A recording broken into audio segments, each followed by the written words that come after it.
All right, welcome back. Spring potential energy. So when you have a spring either compressed or pulled back, that spring has potential energy. Any of you who have tried to shoot things out of your pens or like ballpoint pen that maybe has a little clicky pen, get those little springs in there. I've seen students shoot things out of there. When you compress the spring, it has potential energy, and then when you release it, that energy is released. The formula for spring potential energy is 1/2 kx squared. This looks really similar to the formula for kinetic energy, which is 1/2 mv squared. Same format, but obviously different variables.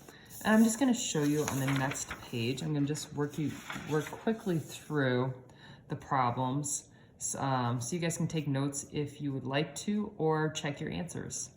Just put the formulas up at the top in kind of a sloppy fashion. But if we have a spring that stretches 18 centimeters when we've got a bag of potatoes hanging from it, so maybe at the grocery store or something like that, what is the spring constant?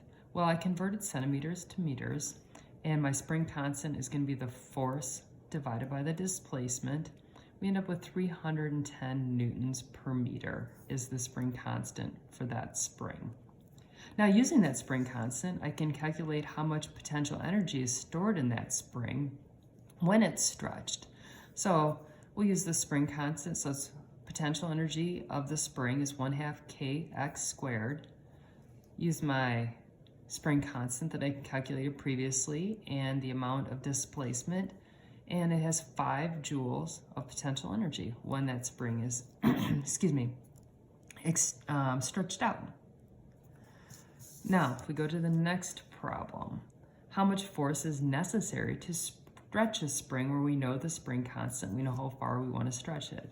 Well, that force is going to be negative kx. Again, the negative just means it's in opposite directions. When we solve for this, we end up with negative 24 newtons. It just means the force is going to be opposite the spring force. So that negative, don't be confused by that. It just is always the opposite direction. We can go ahead and we can figure out if we have a spring constant, how far do we need to stretch it to give it a certain amount of potential energy?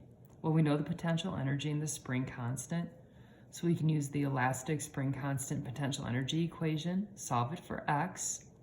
So multiply both sides by 2, so we have 2 times potential energy divided by the spring constant, square root the whole thing. And I had a little, that's why I don't work in pen.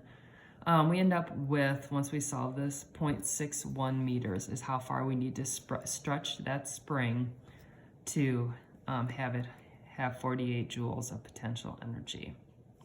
And then finally, what's the spring constant of a spring that stretches 0.12 meters or 12 centimeters when we have an object hung from it?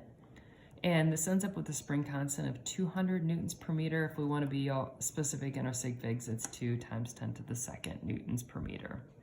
We'll stop there for today. Please let me know if you have questions, and contact me during the office hours. I'm happy to set up a video chat also. Have a good one. Thank you.